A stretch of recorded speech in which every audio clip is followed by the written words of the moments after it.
Morning guys, in front of me is iPhone 17 and let me show you how to locate IMEI number assigned to this device.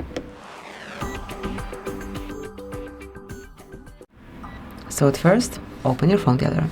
Now enroll keypad and enter code *pound or £6. And here we've got device information with both IMEI numbers included.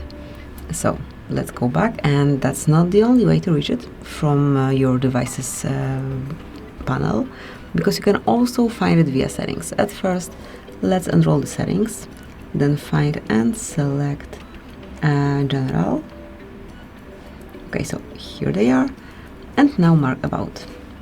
And here you will also find IMEI right here. So that's it, that will be all. Thank you for watching. Please subscribe our channel and leave the thumbs up.